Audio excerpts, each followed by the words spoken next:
Hi, my name is Amber, and in this video I'm going to teach you how to knit. This video is for a group of young friends of mine. Hi girls. They had their first lesson on Sunday, and I wanted to give them a chance to see the instructions again so they could practice in between lessons. I'm using lessons and instructions from this book, Kids Knitting by Melanie Falick. You can pick it up, use copy very easily online. Libraries have multiple copies of this book. It's a pretty popular book and it's one of my favorites. Girls, I wanted to tell you a little bit about how I made your knitting needles. And for others of you who are knitters, I keep kits similar to the one I'm going to show you in my knitting bag so that when I'm knitting in public and somebody says, "Oh, I've always wanted to learn to knit," then I have this little kit, and I said, "Oh, really?" I pull out some needles, simple needles that are very inexpensive, and a little ball of yarn, and I can give them a short lesson, and I can just, they can take it with them. I can give it away because it doesn't cost very much. So to make the knitting needles, all you need is a 1/4-inch dowel. These are about $1.50 at your hardware store, and you can get almost 3 pair of needles out of one dowel. To make the needles, you cut the dowels into 12-inch lengths just with a simple hand saw. David did these on the dining room table for me, so it doesn't take a lot of special equipment. Just cut it 12 inches. And in an old-fashioned pencil sharpener, just sharpen one end. Take a piece of sandpaper, about 220 grit, and sand it smooth and sand off where the little splintery end where you cut it. And then you want to sand really carefully the end of the needle. The pencil sharpener is going to make it really sharp, too sharp to knit with. It will split your yarn or poke through your bag or poke you. So you want to take your sandpaper and round off that end quite a bit and make it smooth. And so what you have is just a pair of simple knitting needles that cost about between 50 and 75 cents.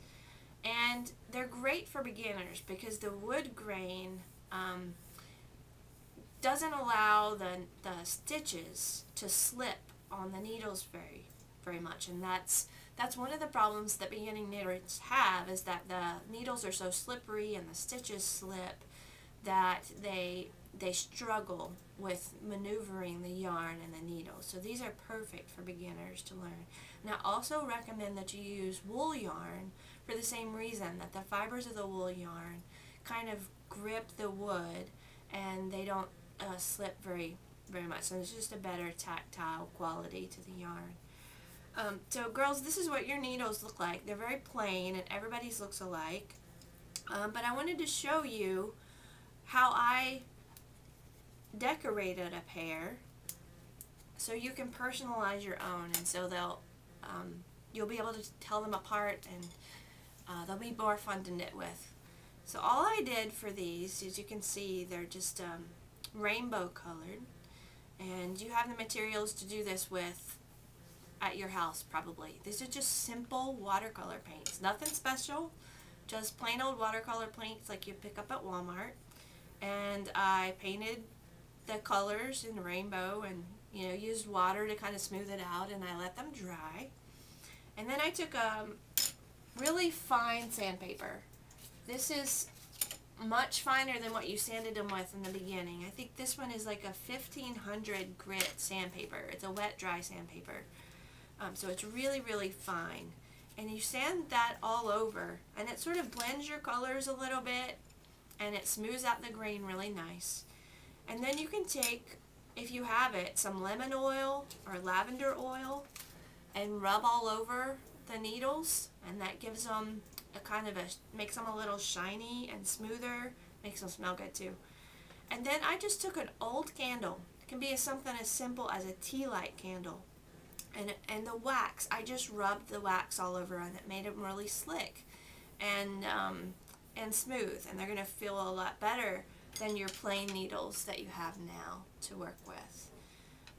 Just a really simple way. I bet you girls would like these rainbow ones, or you can do polka dots or anything else that you choose. Look forward to seeing what you do with your needles. So the little knit kits that I have in my basket look something similar to this, but normally with the plain needles.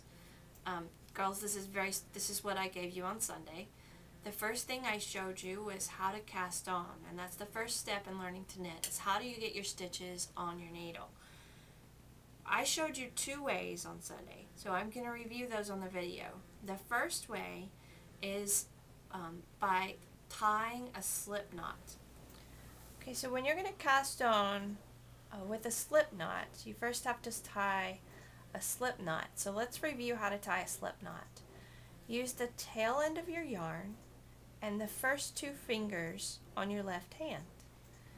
And you want to take the end of your yarn and just lay it over top of your first 2 fingers like that. And you want to pinch at the bottom of your second finger with your thumb and just hold the yarn in place. You want to take the yarn from that's going over the top of your top finger and wrap it around the back of your 2 fingers. And you want to slip the end of that yarn underneath your thumb so that your thumb is sitting on top of an X. Can you see that X of yarn?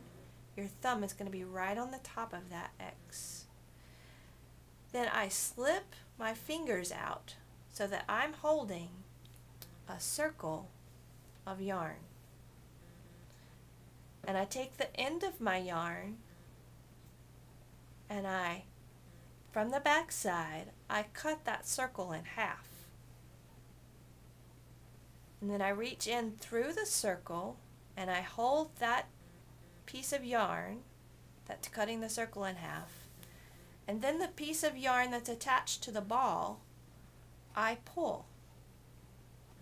And I keep a careful eye. As you can see, it's getting close to the end of my yarn. No problem. I'll stop and adjust. I'll pull this end down. And you can see that makes my loop smaller. And then I can finish tightening the knot by pulling this one. And then I can just adjust the size of that stitch or that loop. It's called a slip knot, by pulling on the different ends of the yarn. And the reason it's called a slip knot is because when you pull both ends, it just slips right out and disappears. Alright, so we're going to cast on using a slip knot. And this is the way that you guys learned on Sunday. So I'm going to start by making a slip knot, and I'm doing this quite a bit faster. So if you need to review that, watch the previous part of the video. So there's my slip knot. And I'm going to slip this stitch, this loop, onto a needle and adjust it. And the loop needs to be able to slide freely. You don't want it to be too loose. You don't want to be able to see a big hole like that one. But you don't want it to be so tight that it's hard to move. You want it to be able to slide freely. And so I'm actually going to flip it so that the tail end of the yarn is on the right side of my needle and the piece of yarn that leads to the ball is on the left. You girls, many of you wear your hair in ponytails, so you might have done this with a ponytail holder. To get your stitches onto your needle, what you're going to do is you're going to create a little twist, a little loop by twisting the yarn, and then you're going to put the end of your needle through that loop. So I'm going to do that by wrapping my fingers around it, and I just flip the yarn over so that it makes a little loop like that. And I slip that loop onto the needle and I tighten it up like that. Let's do that again. I'm going to lay the yarn over 2 fingers and then I'm going to flip it over so it creates a loop. And I'm going to slip that loop onto the needle. And now you can see I have 1, 2, 3 stitches. I can do that a little quicker. So let's do that again one more time slowly. I'm going to start by laying the yarn over my two fingers and flipping my fingers over to create that loop, and then putting that loop on top of my needle and tightening it down. And all of your stitches should be able to slide freely on the needle. Go ahead and cast on about 15 or 20 stitches.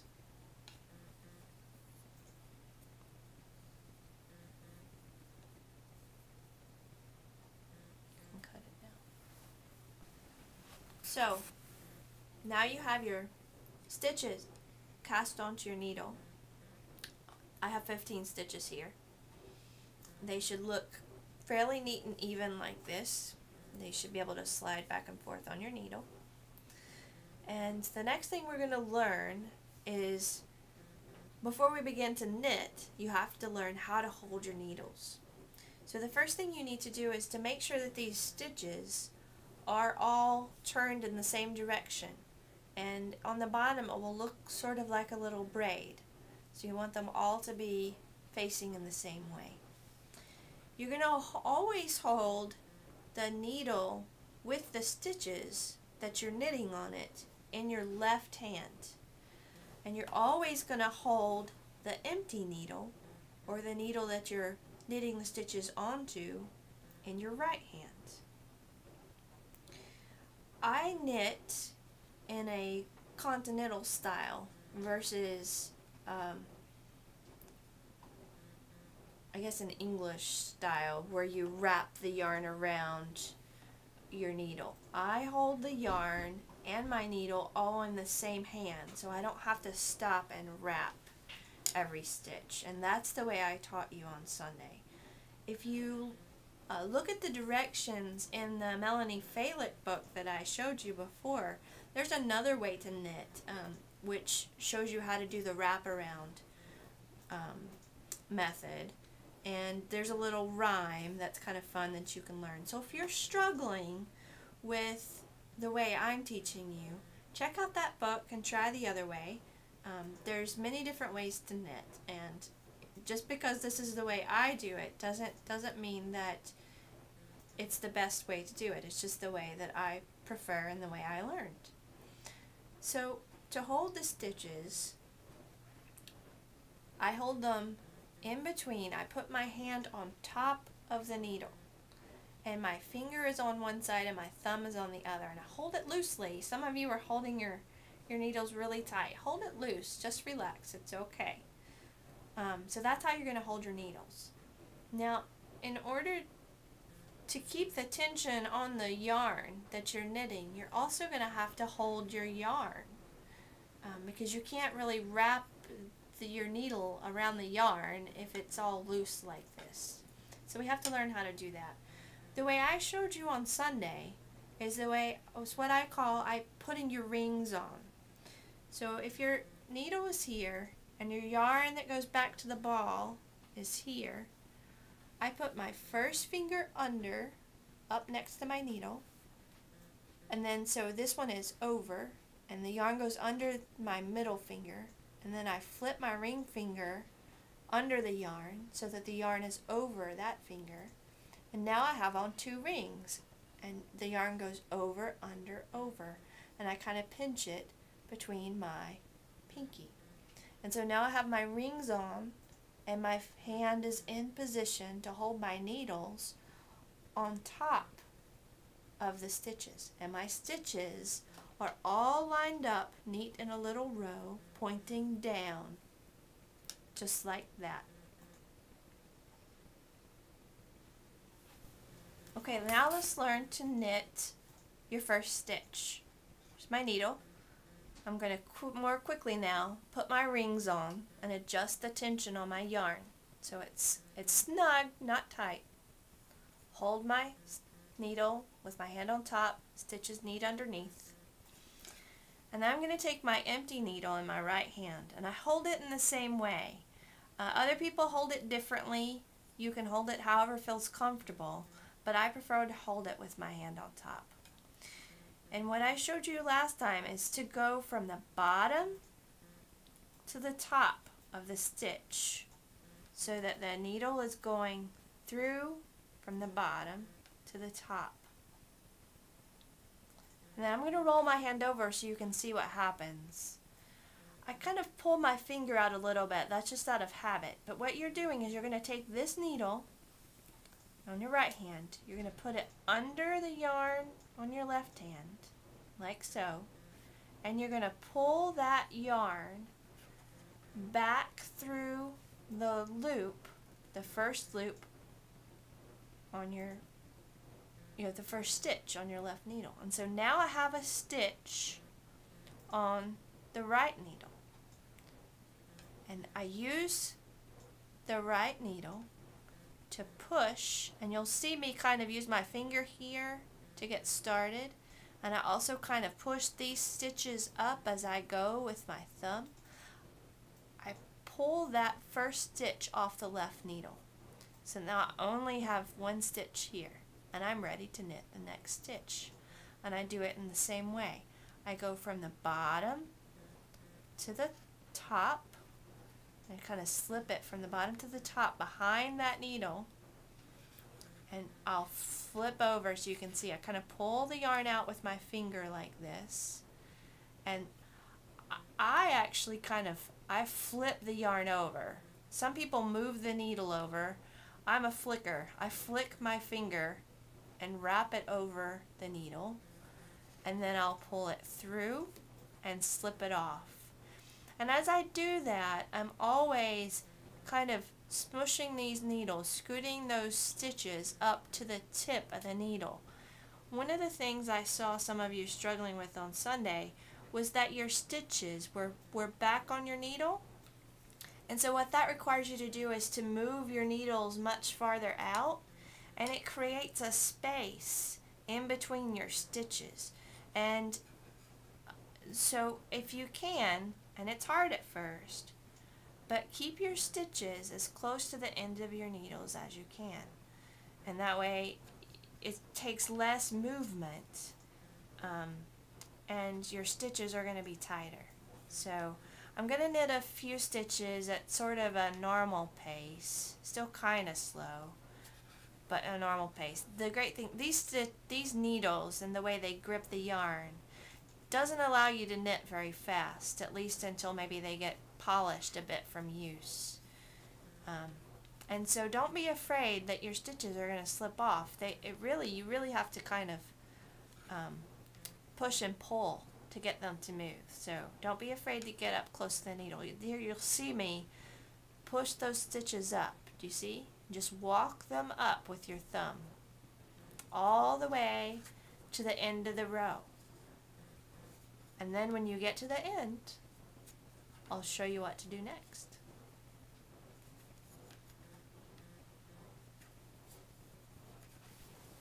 So here you'll see this is the very last stitch on my left needle.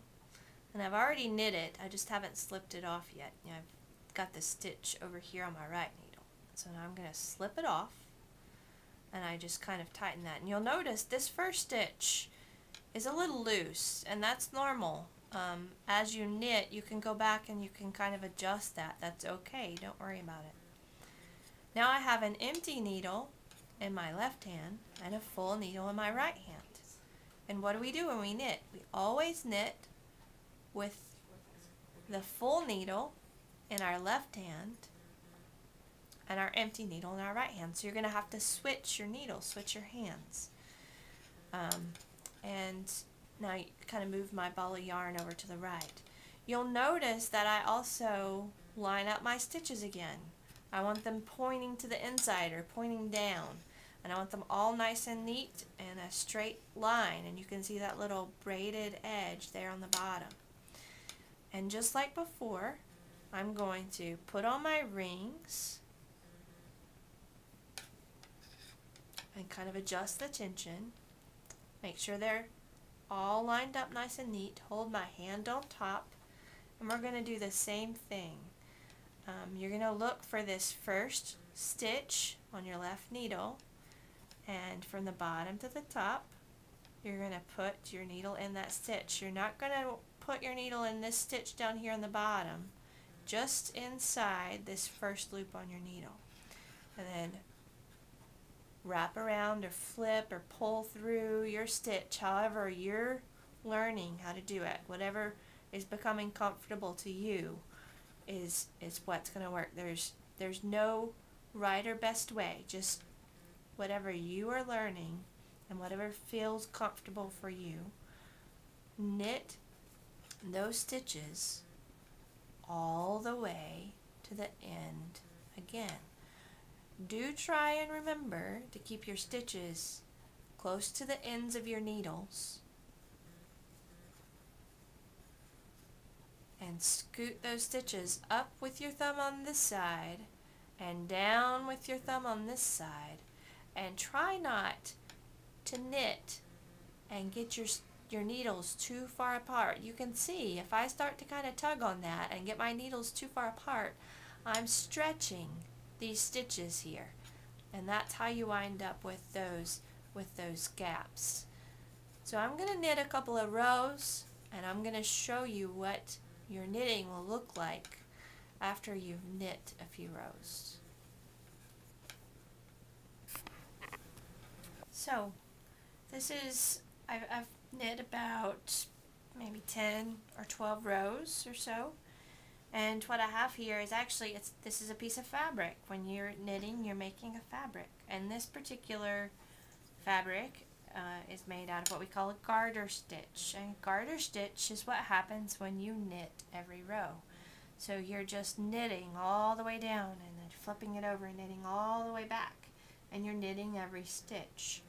There's one other stitch in knitting called a purl stitch, which we can learn later when you're much better and quicker and this becomes easy for you. We can learn that. I want you to see how you can see there's little rows here, and in the garter stitch there's like a little raised row or a ridge, and then like a little gutter or a valley, and another raised stitch or ridge, and a gutter or valley. And these raised portions happen every 2 rows. So if you need to count your garter stitch rows, you can count them by twos. 2, 4, 6. Actually, it would be 2, 4, 6, 8, 10. You count them by twos. One thing that you might notice about your knitting is this very first row, it might be skinnier than the top of your knitting. Mine is a little bit, but I've been knitting for a while, so I know how to compensate that. But that's okay, that's normal. What's happened is these stitches were tighter when you first started out, and after you knit for a while, things got a little looser and more relaxed, and they're kind of spread out a little bit more. Before we start a project, I can show you some tricks to keep this from happening. Another thing that you might notice about your knitting is your stitches on the edge might be a little looser or uneven, and I can show you some ways to help fix that when we're together again. You might have a hole in your knitting, and we can talk about that next time too.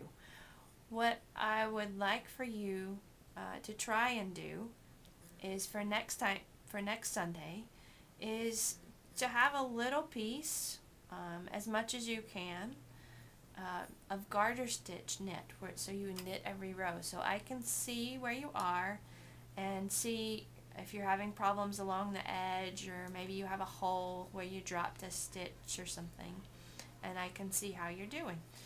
Feel free to take this out and rip it out as many times as you need to. This is called frogging. And when you get frustrated with a knit project, and all knitters do, we don't hesitate to frog a project. You just rip it right out and you can start right over.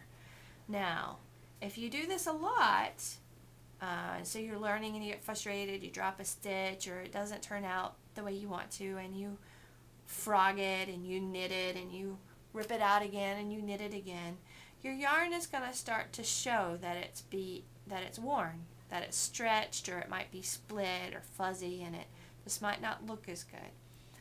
Don't worry. You probably have this end up here that you haven't knit with at all. Just wrap it up again and make a new ball with the old part that you've been using a lot on the inside, so that you have a fresh new end on the outside, and you can knit that one several times too. So I don't think by Sunday that you're going to run out of yarn, or your yarn's going to get worn out. But I'll have some more with me on Sunday just in case. See you then. The slip knot you guys found easier, but I really wanted you to learn another way of casting on, which has been made kind of famous by one of my favorite knitters, Elizabeth Zimmerman. And if you stick with knitting for a while, you'll hear of Elizabeth Zimmerman, and everybody calls her EZ. That's her nickname. But it's a special way of casting on that I haven't seen anywhere else. And the neat thing about this way of casting on is that you have no knots, and two, when you're finished casting on, you already have two stitches on your needles. Alright, so this is my favorite way of casting on when I began a project. This is Elizabeth Zimmerman, EZ's cast on.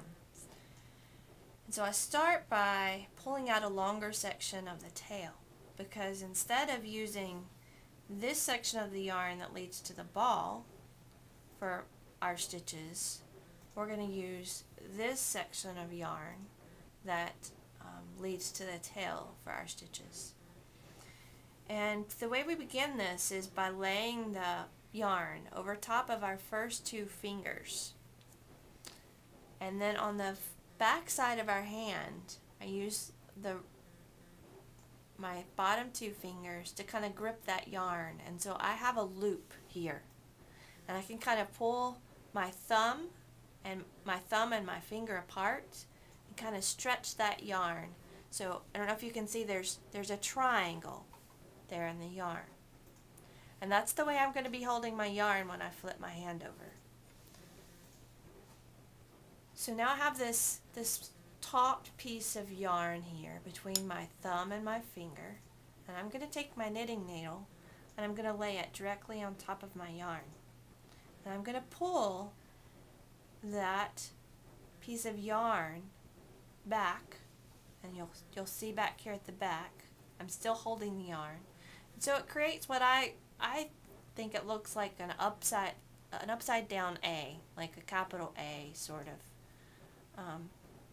And you can see that here on my thumb, this yarn crosses and we have an X, and there's a loop around my thumb.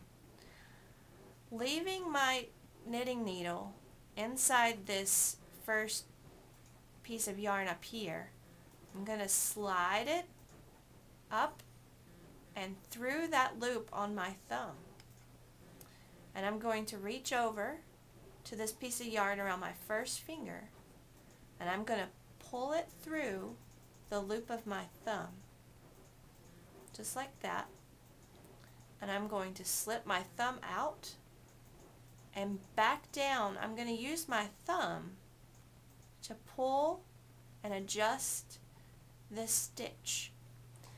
And you can see I've not tied a slip knot, and I have already 2 stitches on my needle.